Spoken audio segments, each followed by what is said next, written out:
Hello everyone and welcome you all in this IT Jam 2016 to 2005 solution series. So इस series में हम लोग 2005 से 2016 के जितने भी क्लासिकल मैकेनिक्स के IT Jam में पूछे गए सवाल है उनको कवर करेंगे। सो लेक्चर 1 ऑलरेडी बन चुका है और ये लेक्चर 2 है। तो आइए देखते हैं लेक्चर 2 में किस तरह के सवाल और कौन कौन से किस ईयर के सवाल हैं। तो सबसे पहले लेक्चर 2 में आज जो हम लोग क्वेश्चन स्टार्ट करेंगे, हमारा पहला क्वेश्चन है जैम 2010 में पूछा गया था, जो ड्रैग फोर्स पे बेस्ड क्वेश्चन है। तो आइए देखते हैं क्वेश्चन क्या है और इसका सॉल्यूशन क्या होगा। ठीक है। Oh no no, I think this is of 2016। ये जैम 2016 का क्वेश्चन है दोस्तों, मैंने गलती से 2010 बोल दिया। क्वेश्चन था ए particle travel in a medium along A horizontal linear path. ठीक है। The initial velocity of the particle is v naught and the viscous force acting on it is proportional to its instantaneous velocity. In the absence of any other forces, which one of the following figure correctly represent the velocity of the particle as a function of time? दोस्तों इस question में क्या कह रहा है कि एक particle है, लेट से ये जो है ये मेरा पार्टिकल है, इसे हम जूम कर लिए। ठीक है। और ये किसी मीडियम में हॉरिजॉन्टल लिनियर पाथ में इस पाथ में मूव कर रहा है। ठीक है। इनिशियली जो इसका वेलोसिटी है दोस्तों क्या है, जीरो है। Sorry, the initial velocity the particle is v not. Initially इसका वेलोसिटी जब टाइम जीरो है, तब आप देख सकते हैं कि इसका वेलोसिटी वी नॉट है और इसका मास एम है। ठीक है। मास तो कांस्टेंट है, इसका हमेशा एम है, लेकिन जब टाइम जीरो है तब वेलोसिटी इनिशियली वी नॉट है। और हम लोग मान लेते हैं कि ये इस पॉजिटिव एक्स डायरेक्शन में मूव कर रहा है। ठीक है, हॉरिजॉन्टली। अब कह रहा है कि and the viscous force acting on it is proportional to its instantaneous velocity. दोस्तों इस पे जो विस्कस फोर्स लग रहा है, ठीक है, जो ड्रैग फोर्स या विस्कस फोर्स लग रहा है वो डायरेक्टली प्रोपोर्शनल टू इसका इंस्टेंटेनियस वेलोसिटी भी है। एक नेगेटिव साइन इसलिए आएगा दोस्तों क्योंकि जब बॉडी इधर मूव करती है इस डायरेक्शन में तो इस पर विस्कस फोर्स अपोजिट डायरेक्शन में लगती है, जो मोशन को अपोज करना चाहती है। तो हमेशा ड्रैग फोर्स अपोजिट डायरेक्शन में ही लगता है मोशन की, इसको याद रखें। तो एक नेगेटिव साइन एग्जिस्ट करेगा और F इज इक्वल टू, जब ये प्रोपोर्शनलिटी हटेगा तो बन जाएगा माइनस के भी, वेर के इज सम प्रोपोर्शनलिटी कांस्टेंट। ठीक है, जहाँ पे क्या दोस्तों, क्या हमारा प्रोपोर्शनलिटी कांस्टेंट है।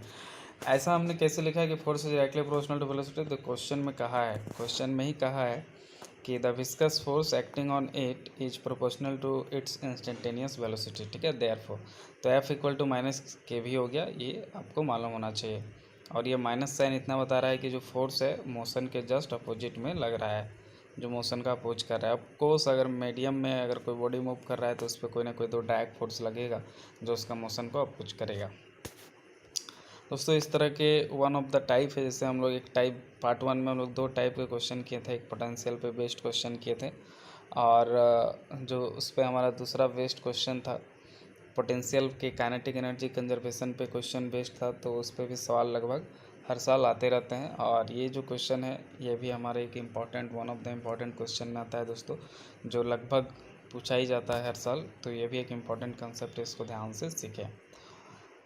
और एक कोरियोलिस सॉरी, तो आप यहाँ पे देखेंगे कि अदर फोर्स को उन्होंने नेगलेक्ट करने बोला है, सिर्फ इस डिस्कस फोर्स को कंसिडर करना है और अपने को velocity as a function of time निकालना है। ठीक है, तो चलिए आइए देखते हैं कैसे इसको सॉल्व करते हैं।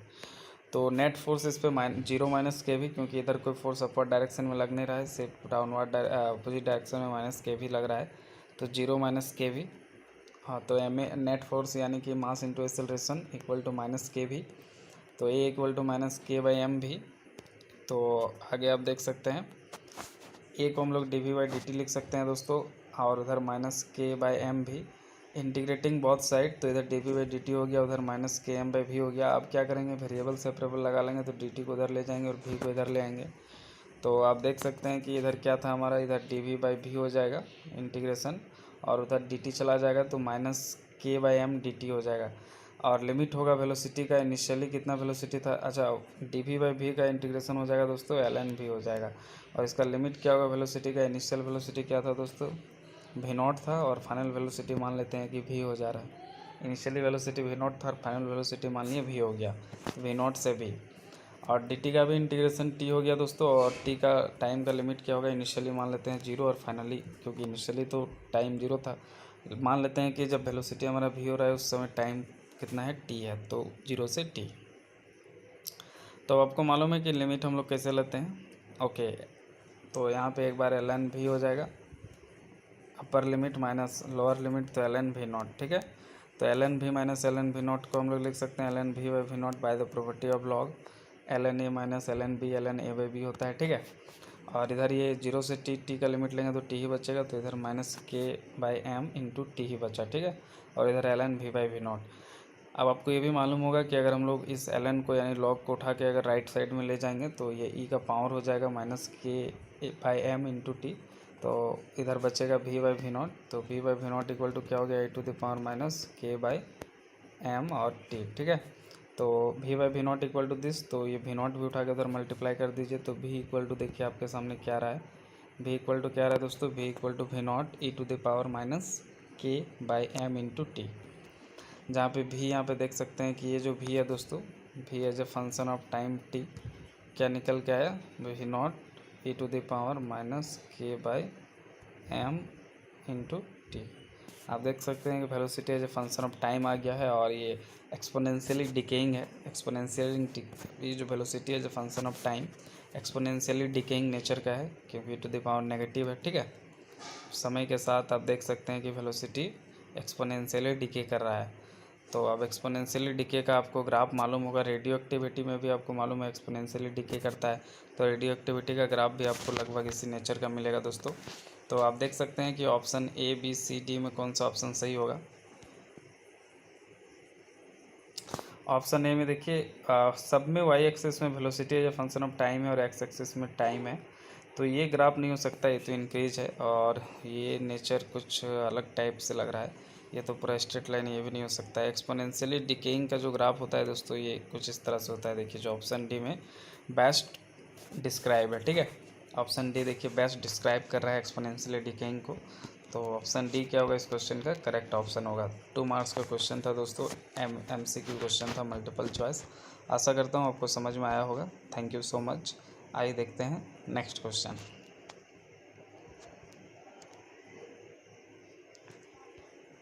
नेक्स्ट क्वेश्चन जो है दोस्तों जैम 2016 का है और क्वेश्चन है ए ब्लॉक ऑफ मास 0.38 kg।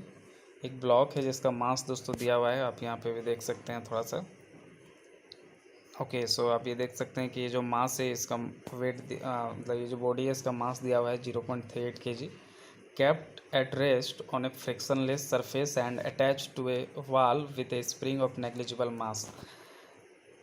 इस आइडियल स्प्रिंग है दोस्तों, क्योंकि इसका मास को हमें नेग्लिजिबल लेना है और ये जो बॉडी है आप देख सकते हैं कि 0.38 kg का ये जो बॉडी है इस स्प्रिंग के जरिए एक वाल से स्ट्रेच बंधा हुआ है, कनेक्टेड है, अटैच है। और ये जो बॉडी जिस टेबल में रखा गया है वो फ्रिक्शन लेस है, ठीक है। किसी तरह का फ्रिक्शन आपको through out the solution consider नहीं करना है इसका मतलब। उसके बाद कह रहा है कि ये bullet weighing 0.02 kg moving with a speed of 200 meter per second and hits the block at time t equal to 0 and gets stuck to it. अब उसके बाद देखिए क्या कह रहा है कि एक 0.02 kg का ये देखिए बुलेट आ रहा है, इस बॉडी को हिट कर रहा है एट t इक्वल टू 0 पे। इस फिनोमेना को आप कंसिडर कीजिए और 200 मीटर पर सेकंड की स्पीड से आते हुए इस पर घुस जा रहा है और इसी के अंदर रह जा रहा है, ठीक है, बाहर नहीं निकल पा रहा है। आगे कह रहा है the displacement of the block in metre with just wait guys. Okay so अब हमें बताना है कि the displacement of the block in metre with respect to the equilibrium position is given by, जहाँ पे के जो है यानी कि जो स्प्रिंग है इसका स्प्रिंग कांस्टेंट दे रखा है 640 nanometre. So let proceed it. दोस्तों हमें डिस्प्लेसमेंट का इक्वेशन बताना है, तो आपको मालूम होगा जैसा कि हम लोग जानते हैं कि जो हमारा इक्वेशन होता है डिस्प्लेसमेंट का SHM इस तरह का स्प्रिंग मास सिस्टम में, तो इन जनरल जो होता है वो क्या होता है y equal to a sine omega t, ऐसा हम लोग एज्यूम कर सकते हैं, जहाँ पे हमारा एम्पलीट्यूड होता है और ओमेगा एंगुलर फ्रीक्वेंसी होता है। तो हमें क्या करना पड़ेगा, यहाँ पे एम्पलीट्यूड ए और एंगुलर फ्रीक्वेंसी ओमेगा निकालना पड़ेगा, ठीक है। तो आइए देखते हैं कैसे निकालते हैं। ये दो चीज़ निकाल के पुट कर देंगे तो हमारा काम हो जाएगा। दोस्तों मास ऑफ द ब्लॉक दिया हुआ है 0.38 kg, mass of the bullet दिया हुआ है 0.02 kg और जो स्पीड ऑफ द बुलेट है 200 मीटर पर सेकेंड है और स्प्रिंग कांस्टेंट 640 नैनोमीटर, इतना डाटा गिवन है। यहाँ पे हम क्या करेंगे, ओमेगा सबसे पहले निकालेंगे दोस्तों। तो angular frequency omega root under k by m हो जाएगा, और चूंकि स्प्रिंग का मास नेग्लिजिबल है इसीलिए ऐसा फॉर्मूला लिख रहे हैं। तो अंडर रूट के बाई एम, और स्प्रिंग कांस्टेंट के 640 दिया है, और मास यानी कि पूरा सिस्टम का मास हो जाएगा दोस्तों। तो पूरा सिस्टम का मास यानी कि ये दरअसल आप समझ पा रहे हैं किसका डिस्प्लेसमेंट निकालना है। जैसे इसके अंदर आके स्टक करेगा तो ये छोटा वाला मास भी इसके अंदर समा जाएगा, यानी टोटल मास हो जाएगा ये mass of block plus mass of bullet, और दोनों मिल के ऐसे कुछ एसएचएम करने लगेगा, ऑसिलेशन करने लगेगा। तो ब्लॉक का डिस्प्लेसमेंट बताना है, लेकिन उसके अंदर ये छोटा मास भी है, ठीक है। तो जो एंगुलर फ्रिक्वेंसी होगा उस ऑसिलेशन का, तो root under k by M, ये जो एम होगा ऑसिलेशन का समय का एम होगा, और उस समय तो इसका मास प्लस इसका मास दोनों एडेड रहेगा, ठीक है, क्योंकि ये आके इसके अंदर स्टक करेगा तभी तो ये एसएचएम करेगा। तो मास की जगह basically mass of block plus mass of bullet, तो रूट अंडर 640 और mass of block plus mass of bullet, यानी कि ये आप देख सकते हैं 0.38 इंटू 0 प्लस 0.02 ऐड करेंगे तो 0.4 आ जा रहा है। और इसको अगर आप सॉल्व कर लेंगे तो आप देख सकते हैं इसको हमने सॉल्व किया लगभग 40 आ रहा है। सो आप देख सकते हैं y equal to a sine omega की जगह 40t हो गया। तो ये 40t हो गया, तो आप इससे ऑप्शन ऐसे एलिमिनेट कर सकते थे बिना ए निकाले, क्योंकि यहाँ 5t है, यहाँ 10t है, यहाँ 25t है, ये 40t है। तो ओमेगा तो 40 होगा, क्योंकि cos omega t sine omega t omega ही होता है। तो ये तो कंफर्म हो गया कि ऑप्शन टी होगा। ये तीनों तो ऐसे एलिमिनेशन मेथड से बाहर चला गया, लेकिन मैं आपको एम्पलीट्यूड ए भी निकालने सिखा देता हूँ। ऐसे क्वेश्चन सॉल्व हो चुका है, अगर हम एग्ज़ाम के पॉइंट ऑफ व्यू अगर आंसर सिर्फ चाहिए तो ये हो चुका है। लेकिन एम्पलीट्यूड कैसे निकालेंगे आइए देखते हैं। उसके लिए हमें क्या दोस्तों लगाना पड़ेगा, उसके लिए हमें लगाना पड़ेगा linear momentum conservation of the system, ठीक है, यानी कि initial linear momentum equal to final linear momentum.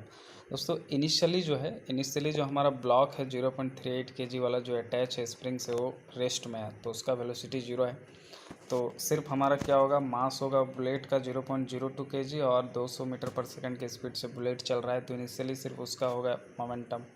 तो इनिशियल मोमेंटम हो जाएगा बुलेट का ओनली मोमेंटम, क्योंकि ब्लॉक रेस्ट में है। तो 200 बुलेट का वेलोसिटी और इंटू 0.02 kg बुलेट का मास, ये हो गया बुलेट का मोमेंटम, यानी कि इनिशियल मोमेंटम इतना ही है, इज इक्वल टू 0.4 यानी कि टोटल मास। अब फाइनली वेलोसिटी जो होगा, फाइनल मोमेंटम जो होगा दोस्तों पूरा कंबाइंड सिस्टम का मोमेंटम होगा। तो कंबाइंड सिस्टम का मतलब वहाँ पे मास ऑफ ब्लॉक भी आ जाएगा प्लस मास ऑफ बुलेट भी आ जाएगा, और दो ये जो कंबाइंड मास है ये ना वो सिलेक्ट कर रहा है, तो इसका कुछ फाइनल वेलोसिटी होगा पूरा ब्लॉक का, जिसके अंदर बुलेट ऑलरेडी समा चुका है आके। तो फाइनल जो मोमेंटम होगा दोस्तों सिस्टम का, वो क्या होगा, फाइनल मास, यानी कि दोनों का मास ऐड हो जाएगा 0.4 kg, और फाइनल वेलोसिटी कुछ तो वेलोसिटी होगा जिससे पूरा ब्लॉक अब मूव करेगा, तो मान लेते हैं उसको वी एफ, यानी कि फाइनल वेलोसिटी। तो इस वी एफ को निकालना है, तो देखिए आपको यहाँ पे एक बड़ा सुंदर सा इक्वेशन सेटअप हो गया है लीनियर मोमेंटम कंजर्वेशन से। तो इसको आप सॉल्व कर लीजिए, तो यहाँ से फाइनल वेलोसिटी वी एफ निकाल सकते हैं, और ये देखिए सॉल्व करने के बाद आ रहा है 10 मीटर पर सेकेंड, यानी कि फाइनल वेलोसिटी जिससे ब्लॉक मूव करेगा, लीनियर वेलोसिटी ब्लॉक का कितना होगा दोस्तों, 10 मीटर पर सेकेंड। अब दोस्तों आपको एसएचएम ये भी मालूम होगा कि जो मैक्सिमम वेलोसिटी होगा जिससे ब्लॉक मूव करेगा, मैक्सिमम लीनियर वेलोसिटी वो कितना होगा, वी मैक्स इक्वल टू होता है ए इंटू ओमेगा, जहाँ पे ए एम्पलीट्यूड होता है और ओमेगा एंगुलर फ्रीक्वेंसी। तो यहाँ से आप एम्पलीट्यूड ए निकालना चाहेंगे तो क्या हो जाएगा, वी मैक्स बाई ओमेगा, और वी मैक्स 10 अभी निकाले, देखिए, और ओमेगा कितना निकाले थे अभी देखिए 40 निकाले थे यहाँ पे, ठीक है। तो ये 10 1/4 मतलब 0.25, ठीक है, 1/4 मतलब 0.25। तो एम्पलीट्यूड हमारा आ गया 0.25 मीटर। आशा करता हूँ आपको समझ में आया होगा। तो आप देख सकते हैं यहाँ पे हमने एम्पलीट्यूड निकाला है दोस्तों 0.25 मीटर।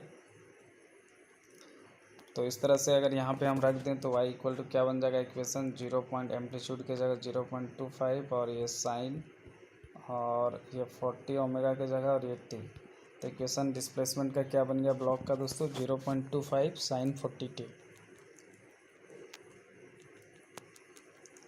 तो आप देख सकते हैं कि ऑप्शन डी बिल्कुल मैच कर रहा है इसके साथ, तो हमारा आंसर होगा ऑप्शन डी, एम्पलीट्यूड भी निकाल चुके हैं, ठीक है।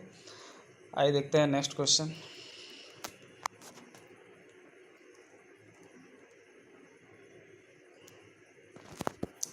कंसेप्ट के दृष्टिकोण से ये भी इम्पोर्टेंट क्वेश्चन है दोस्तों। ए मास M lying on a horizontal frictionless surface is connected to one end of a spring A mass m lying on a horizontal frictionless surface is connected to one end of a spring। जैसा कि आप देख रहे हैं यहाँ पे मास m को इस स्प्रिंग के वन एंड से कनेक्टेड किया गया है। अगेन फ्रिक्शन आपको कंसिडर नहीं करना है। Okay, the other end of the spring is connected to a wall. और स्प्रिंग का जो अदर एंड है ये देखिए कुछ इस तरह वॉल से कनेक्टेड है, as shown in the figure. Okay, at time t equal to 0 the mass is given an impulse. दोस्तों एट t इक्वल टू 0 समय पे आप देख सकते हैं कि मास को एक इम्पल्स इधर से दिया जा रहा है। तो the time dependence of the displacement and the velocity of the mass are given by. तो अब आपको बताना है कि जो टाइम डिपेंडेंस होगा मास डिस्प्लेसमेंट और वेलोसिटी का, किसका, इस मास का, स्मॉल m का। क्योंकि जैसे इसको इधर से इम्पल्स देंगे तो ये ऐसे ऐसे ऑसिलेट करने लगेगा दोस्तों, ऐसे चम करने लगेगा, मोशन करने लगेगा। तो इस ब्लॉक का displacement as a function of time और velocity as a function of time, हमें इनमें से कौन सा है बताना है। तो x of t equal to a sine omega t, v of t equal to b cos omega T.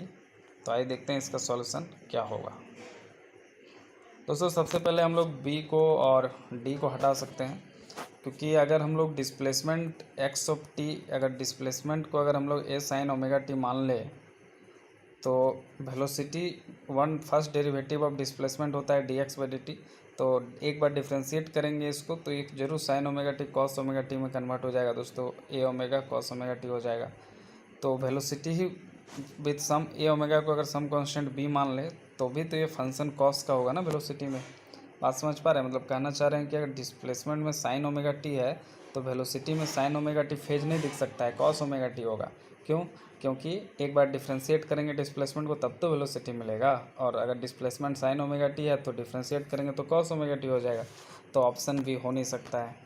उसी तरह ऑप्शन डी में देखिए डिस्प्लेसमेंट को कॉस ओमेगा टी में के टर्म में लिया है, फेज को कॉस ओमेगा टी है यहाँ पे डिस्प्लेसमेंट का, तो वेलोसिटी का भी कॉस ओमेगा टी हो नहीं सकता है, क्योंकि एक बार डिफ्रेंशिएट करेंगे तब तो वेलोसिटी आएगा। तो साइन ओमेगा टी बन जाएगा, तो ये भी नहीं हो सकता है। तो ऑप्शन ए सॉरी बी और डी से एलिमिनेट हो चुका है रेस से। तो एलिमिनेशन मेथड जो होता है दोस्तों एग्ज़ाम में बहुत ही इम्पॉर्टेंट होता है, क्योंकि आप इससे बहुत ज़्यादा मदद आपको इससे मिलेगा आप क्वेश्चन को सॉल्व करने में। तो देखिए हम लोग एलिमिनेशन मेथड लगा के सबसे पहले बी और डी को एलिमिनेट कर चुके हैं। अब बचा ए और सी। ए में कह रहा है कि जो हम फंक्शन लेंगे डिस्प्लेसमेंट का वो साइन ओमेगा टी लेंगे, और इसमें कह रहा है कि हम जो डिस्प्लेसमेंट का फंक्शन लेंगे वो कॉस ओमेगा टी लेंगे। तो आइए बाउंड्री कंडीशन लगा के देखते हैं और फिर देखते हैं कौन सा सेटिस्फाई होता है। दोस्तों चूँकि at time t equal to 0 question में कहा है कि इनिशियली जब टाइम टी इक्वल टू 0 है तब इम्पल्स दिया जा रहा है, मतलब इम्पल्स देने से पहले यानी कि जब समय 0 था तब हमारा डिस्प्लेसमेंट भी ब्लॉक का कितना था, 0 था।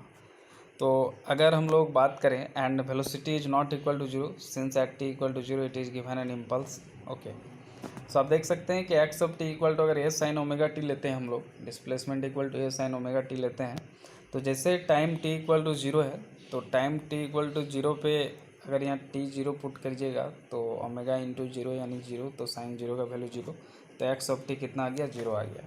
समझ पा रहे हैं ना। और अगर ये अगर एक्स ऑफ टी है ए साइन ओमेगा टी, तो वेलोसिटी कितना हो जाएगा, a omega cos omega t. Differentiate करेंगे एक बार तो ए का ए और साइन ओमेगा टी का कॉस ओमेगा टी और ओमेगा टी का ओमेगा, क्योंकि टी 1 हो जाएगा। ए ओमेगा को एक नया कांस्टेंट बी मान ले तो ये बी कॉस ओमेगा टी। तो अगर हम लोग डिस्प्लेसमेंट कंसिडर करते हैं साइन ओमेगा टी तो हमारा वेलोसिटी आएगा some constant b into cos omega t. और साथ ही दोस्तों ये भी आप यहाँ पे समझने वाला बात है कि जब टाइम 0 है तब हमारा डिस्प्लेसमेंट 0 है, उसको यही सेटिस्फाई कर पा रहा है। देखिए साइन वाला में ही ना 0 होगा, लेकिन अगर आप इमेजिन कीजिए कि अगर आप वो चीज़ ले रहे हैं, अगर आप एक्स ऑफ टी बराबर कॉस वाला फंक्शन ले रहे हैं a cos omega t, cos omega t, तो आप इमेजिन कीजिए कि जब समय 0 होगा, टी 0 होगा, तब ये कॉस 0 1 हो जाएगा तो ए बचेगा, यानी कि डिस्प्लेसमेंट 0 नहीं हो रहा है। तो ये पॉसिबल नहीं है, क्योंकि इनिशियली जब टाइम 0 है तब ब्लॉक रेस्ट में है तो उसका कोई डिस्प्लेसमेंट नहीं है। ठीक है, तो इस तरह से कॉस वाला फंक्शन हमारे लिए अभी according to the boundary condition applicable नहीं है। आशा करता हूँ आपको समझ में आया होगा, बहुत ही बेसिक क्वेश्चन था। तो इस तरह से जो हमारा अप्लीकेबल है अभी के लिए जो हमारा अप्लीकेबल है दोस्तों, अप्लीकेबल है कौन सा, ऑप्शन ए जो है वो अप्लीकेबल है कि डिस्प्लेसमेंट साइन का फंक्शन होगा और वेलोसिटी कॉस का फंक्शन होगा। ठीक है, ओके। सो और देखिए अकॉर्डिंग टू दिस आप टाइम जीरो पे हमारा वेलोसिटी जीरो नहीं हो रहा है और होना भी नहीं चाहिए, क्योंकि time t equal to zero पे सम इम्पल्स दिया जा रहा है, तो इसका उस समय वेलोसिटी जीरो नहीं होना चाहिए। This is must be equal to some constant b which is भी maximum which is equal to a omega. ठीक है, तो ऑप्शन ही क्या होगा दोस्तों, इसका करेक्ट ऑप्शन होगा। आशा करता हूँ आपको समझ में आया होगा। आइए देखते हैं नेक्स्ट क्वेश्चन।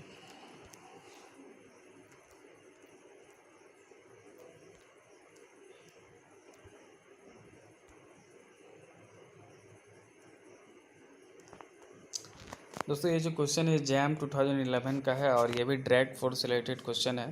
कंसेप्ट के दृष्टिकोण से वेरी वेरी इंपॉर्टेंट कंसेप्ट है दोस्तों, मतलब one of the good question of the related to the drag force. तो आप ध्यान से देखिए और आशा करता हूँ आपको समझ में आएगा।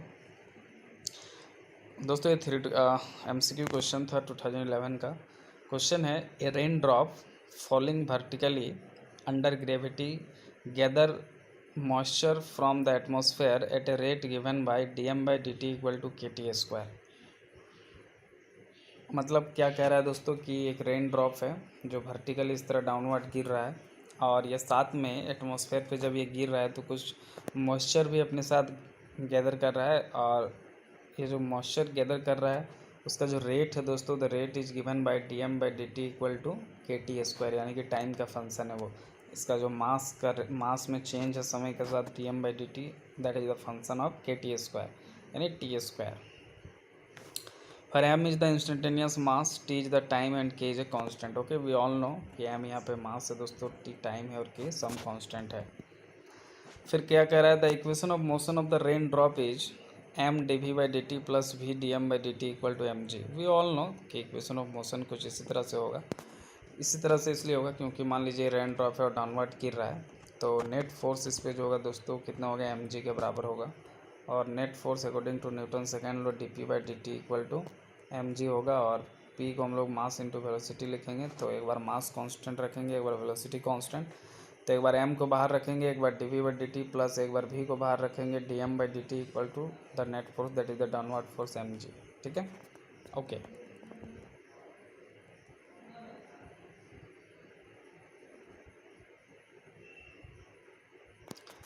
If the drop starts falling at t equal to zero, अगर drop initially t equal to zero पे इसको गिराया जा रहा है विद जीरो इनिशियल वेलोसिटी, इसका मतलब है जब when time t is zero then velocity is zero and initial mass m not, लेकिन इनिशियली इसका मास m नॉट दिया हुआ है दोस्तों, which is given by 2 gram, जहाँ जो कितना है दोस्तों 2 ग्राम है। और जो k आप देख रहे हैं यहाँ पे जो कांस्टेंट k उसका वैल्यू दिया हुआ है 12 ग्राम पर सेकेंड क्यूब। एंड जो g है दोस्तों, आपको g यूज करना है सेंटीमीटर के टर्म में। ग्रेविटेशनल एक्सेलरेशन या एक्सेलरेशन ड्यू टू ग्रेविटी वो कितना यूज करना है, 1000 सेंटीमीटर पर second square. Then velocity v of the drop after 1 second, यानी t इक्वल टू 0 सेकेंड से इसको गिराया जा रहा था, तो जस्ट 1 सेकेंड बाद जो ड्रॉप का वेलोसिटी होगा दोस्तों वो कितना होगा सेंटीमीटर पर सेकेंड में, आंसर बताना है आपको। तो आइए देखते हैं इसको कैसे सॉल्व करते हैं। ओके, सो दोस्तों आपको ये मालूम होगा for variable mass f not equal to m g, और वेरिएबल मास के लिए M dv/dt plus v dm/dt। मास अगर कांस्टेंट होता है तो ये जो dm/dt है दोस्तों ये टर्म जीरो हो जाता है, तो हम लोग के पास सिर्फ बचता है m इंटू dv/dt यानी कि m इंटू ए। लेकिन अगर वेरिएबल मास हो तो हम लोग dm/dt को कंसिडर करेंगे नेग्लिजिबल, यानी नेगलेक्ट नहीं कर सकते हैं। ठीक है, तो वेरिएबल मास का हमने इक्वेशन लिख दिया है, आपको कोई दिक्कत इसमें नहीं होना चाहिए, आशा करता हूँ ऐसा। और time t equal to zero पे इस बॉडी को गिराया जा रहा है, जिसका वेट देखिए mg नीचे काम कर रहा है। इनिशियली इसका वेलोसिटी जीरो है जब टाइम जीरो है और मास m नॉट है। ठीक है, तो देखिए हमने ये इक्वेशन लगाया, अब इसको सॉल्व करते हैं। आइए देखते हैं फटाफट। सो आप देख सकते हैं दोस्तों कि हमने क्या किया है, सबसे पहले m से थ्रू आउट इस इक्वेशन को m से डिवाइड किया है। तो जैसे m से डिवाइड करेंगे ये यहाँ पे जो m है कट जाएगा और यहाँ v/m हो जाएगा, और यहाँ पे ये m कट जाएगा। ठीक है, यानी कि ये v/m dm/dt बन जाएगा, और यहाँ से m हट जाएगा, यहाँ से m हट जाएगा। तो ऐसा ही हमने किया है। उसके बाद जो सेकेंड टर्म है दोस्तों ये v/m dm/dt, उसको हम राइट साइड में ले जा रहे हैं। तो राइट साइड में m ऑलरेडी कट चुका है दोस्तों, तो बचा g सिर्फ बचा था, और इसको उठा के इधर ले जा रहे तो माइनस, तो देखिए माइनस और v/m क्योंकि m से डिवाइड किए थे v/m/dm/dt। आशा करता हूँ ये स्टेप आपको समझ में आ रहा होगा, आप खुद से भी कर सकते हैं कि अगर ये dv/dt आपको निकालना हो तो dv/dt को कितना आ जाएगा, g minus v/m into dm/dt। दोस्तों dv/dt equal to g minus v/m और dm/dt क्वेश्चन में दिया हुआ है कि जो rate of change of mass है वो कितना है दोस्तों, k इंटू टी स्क्वायर है, जहाँ पे k सम कांस्टेंट है और t क्या है दोस्तों, एट एन इंस्टेंट टाइम। तो चलिए dm/dt की जगह हम के टी स्क्वायर भी रख दिए। अब आप यहाँ पे देख सकते हैं कि कुछ एक डिफरेंशियल इक्वेशन सेटअप हो रहा है जो बहुत इंटरेस्टिंग होगा इसको सॉल्व करना। ये देखिए dv/dt को हम इधर रहने दिए और आप इस g को भी इस साइड में रहने दीजिए और इस टर्म को उठा के इधर ले आइए। तो इस टर्म को उठा के इधर ले आइएगा तो प्लस v/m के टी स्क्वायर, प्लस v/m के टी स्क्वायर। तो v को नहीं लिखिए आप, सिर्फ k/m टी स्क्वायर लिखिए और v को देखिए इस तरह बाहर में हम रखे हैं ब्रैकेट से, यानी k/m टी स्क्वायर और ब्रैकेट में बाहर में v को रखे हैं, क्योंकि आप देख सकते हैं dv/dt है तो वैल्यू हम लोग जैसे लिखते हैं dy/dx लिखते हैं। तो डिफरेंशियल इक्वेशन का फॉर्म क्या होता है दोस्तों, dy/dx plus function of x and then multiplied by y is equal to q which is also of course function of x। So you can see here कि जो px के साथ मल्टीप्लाई होता है वो हमारा y होता है, ठीक है। तो ये k/m सम कांस्टेंट है और ये टी स्क्वायर जो है, जो यहाँ वाला फंक्शन है देख सकते हैं, जैसे यहाँ x होता है तो यहाँ x का फंक्शन होता है px, तो यहाँ t है तो t वाला फंक्शन है टी स्क्वायर, और साथ में मल्टीप्लाइड होता है y जो यहाँ पे dy जो ऊपर में होता है, तो यहाँ dv है तो उसका देखिए v यहाँ पे मल्टीप्लाई है। तो ये कुछ इस तरह से आप देख सकते हैं कि लीनियर डिफरेंशियल इक्वेशन के फॉर्म में ये बन रहा है, ठीक है।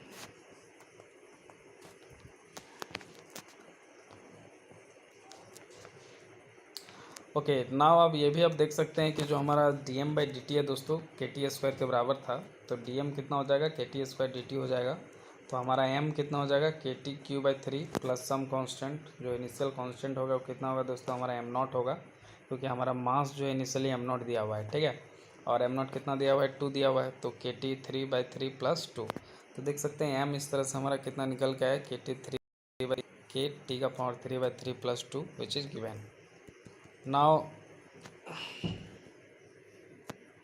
अच्छा आप सोच रहे होंगे कि ये कांस्टेंट m0 यहाँ कहाँ से ऐड हो गया, तो वास्तविक टाइम में भी किस तरह से ऐड हुआ है आप देखिए इस तरह से। जब इधर टाइम आप यहाँ पे लिमिट लेंगे, जो तो टाइम का लिमिट जब आप 0 लेंगे दोस्तों, तब जो मास होगा इनिशियली हमारा जब टाइम 0 था तब m0 था, और जब आप लेंगे कि टाइम t हो गया तब हमारा मास m हो गया। तो ये हो जाएगा ऊपर में m-m0 और इधर हो जाएगा KT3/3, ठीक है। अब ये -m0 को इधर ले आए उठा के तो प्लस m0 हो गया, तो इसीलिए m इक्वल टू आया KT3/3 प्लस m0। तो आशा करता हूँ ये चीज़ आपको समझ में आ रहा होगा। और m0 इनिशियल मास दिया हुआ है 2, तो हो गया 2 जो कि हमारा गिवन है दोस्तों। अब यहाँ पे अगर आप आएंगे इस जगह पे अगर आप आएंगे तो dv/dt प्लस KT स्क्वायर, और अब m का वैल्यू हम लोग रखने जा रहे हैं साथ में v इंटू जी, और m का वैल्यू अभी हम लोग निकालें KT3/3 प्लस 2। तो ये 3 दूना कितना हो जाएगा, 6 हो जाएगा। तो ये 6 प्लस KT3 और ये 3 सबसे ऊपर भी चला जाएगा, ठीक है। तो आइए देखते हैं इसको कैसे लिखेंगे। इसी चीज़ को जस्ट आप पुट करके सिंप्लीफाई कीजिए तो देखिए कुछ इस तरह से आ रहा है KT3 प्लस 6, और बोले ना हम 3 ऊपर चला जाएगा तो 3 देखिए ऊपर चला गया, और KT स्क्वायर था ऑलरेडी इंटू भी इक्वल टू जी। तो ये कुछ इक्वेशन बन गया दोस्तों। आप इसमें फर्दर देख सकते हैं कि हम क्या कर रहे हैं, dv/dt प्लस ये 3KT स्क्वायर और नीचे में KT3 प्लस 6 इंटू भी इज इक्वल टू जी। तो ये देखिए डिफरेंशियल इक्वेशन सेटअप हो चुका है, linear differential equation dv/dt plus some constant भी इक्वल टू जी। तो इंटीग्रेटिंग फैक्टर क्या होता है दोस्तों, इंटीग्रेटिंग फैक्टर होता है e टू द पावर, ये px है ना, तो ये px dx, ठीक है, px dx। तो अभी हमारा p as a function of t pt dt हो जाएगा, तो p का जगह p ये लेगा 3KT²/KT3 प्लस 6 और ये dt क्योंकि हमारा जो अभी डिफरेंशियल इक्वेशन है वो dy/dx की जगह क्या है, v और t है, y का जगह v लिया है और x की जगह t लिया है, ठीक है।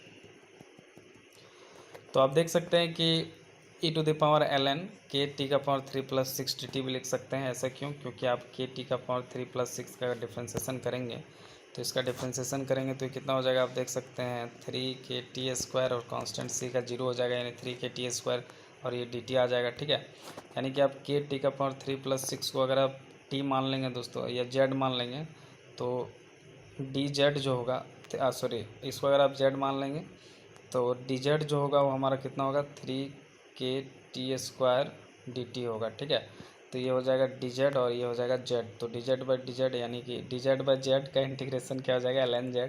तो e⁻ln z और e⁻ln और z कितना माने थे, k⁻³ + 6, तो e⁻ln और z के जगह k⁻³ + 6, ये dt नहीं रहेगा, ये dt गलत है, dt हो चुका है ख़त्म।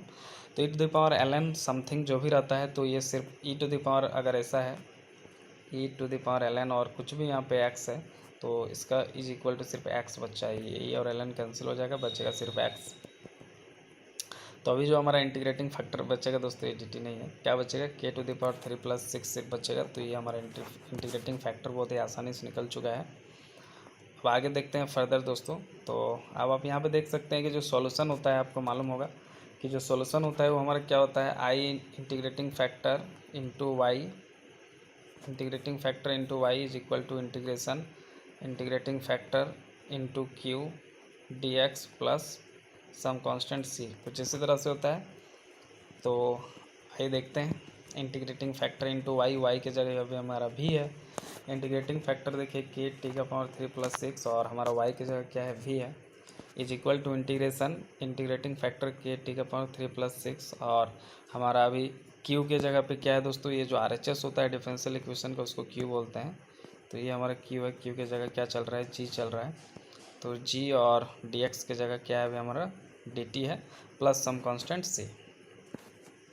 तो k⁻³ + 6 भी इज इक्वल टू, आप देख सकते हैं कि यहाँ पे dt के रेस्पेक्ट में इसको हमने क्या किया, सबसे पहले g को यहाँ भी, या g को यहाँ भी कर लिए, g को यहाँ भी कर लिए, तो दोनों में अलग अलग इंडिविजुअल इंटीग्रेशन हो जाएगा। तो g, इसमें g मल्टीप्लाई हो जाएगा तो g के और t⁻³ का इंटीग्रेशन हो जाएगा t⁻4/4 प्लस ये g यहाँ पे मल्टीप्लाई हो जाएगा तो 6g और dt का t हो जाएगा और ये प्लस c। तो एट t = 0 दोस्तों, चूँकि दिया हुआ है कि एट t = 0 जब समय 0 था तब वेलोसिटी भी हमारा क्या था, 0 था। तो t0 तो ये टर्म ख़त्म, t0 तो ये टर्म ख़त्म, t0 तो ये टर्म ख़त्म। तो बचेगा क्या दोस्तों, c इज इक्वल टू और वेलोसिटी भी है 0, तो eight t = 0 and v = 0, c भी हमारा 0 आ रहा है इस पूरा इक्वेशन से सॉल्व करके। तो c भी 0 हो गया, तो चलिए कांस्टेंट एलिमिनेट हो गया। तो अब यहाँ से हमारा जो वेलोसिटी बचा दोस्तों, v जो बचा वो कितना बचा, g अगर कॉमन ले लेंगे तो k⁻4/4 प्लस या इधर से 6t, क्योंकि g कॉमन आ चुका है तो 6t और डिवाइडेड बाय k⁻³ + 6। तो ये आप यहाँ पे देख सकते हैं क्योंकि c एलिमिनेट हो चुका है। तो v = क्या आ गया, as a function of t, velocity as a function of time कितना आ गया, g into k⁻4/4 + 6t divided by k⁻³ + 6। तो हमें दोस्तों वेलोसिटी निकालना था आफ्टर टाइम t = 1 सेकेंड। तो t = 1 सेकेंड रख दीजिए यहाँ पे, जहाँ जहाँ पे t दिख रहा है वो 1 सेकेंड रख दीजिए। g का वैल्यू 1000 सेंटीमीटर/सेकेंड यूज कर लीजिए और जो k है दोस्तों उसका वैल्यू दिया हुआ है CGS यूनिट में, यहाँ पे आप देख सकते हैं क्वेश्चन में k का वैल्यू दिया हुआ है 12 ग्राम/सेंटीमीटर क्यूब और जो g का वैल्यू है वो 1000 दिया हुआ है सेंटीमीटर/सेकेंड²। तो यूज कर लीजिए यहाँ पे, और आफ्टर 1 सेकेंड निकालना है तो t के जगह 1 सेकेंड यूज कर लीजिए। पुट करने के बाद दोस्तों आप इसको जब सॉल्व करेंगे तो आप देख सकते हैं हमने यहाँ सॉल्व किया है,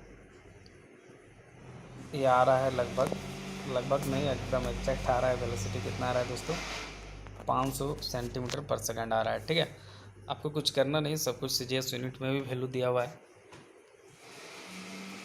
तो आप CGS यूनिट में ही जस्ट पुट कर दीजिए और आप देख सकते हैं कि आंसर आपका आके रेडी है 500 सेंटीमीटर/सेकेंड। आशा करता हूँ आपको समझ में आया होगा। थ्योरेटिकल क्वेश्चन था दोस्तों, थोड़ा लॉन्ग टाइप का क्वेश्चन था इसलिए लॉन्ग चला गया। तो आंसर जो होगा इसका बेस्ट ऑप्शन क्या होगा दोस्तों, ऑप्शन बी इसका करेक्ट ऑप्शन होगा 500 सेंटीमीटर/सेकेंड। दोस्तों आइए देखते हैं नेक्स्ट क्वेश्चन।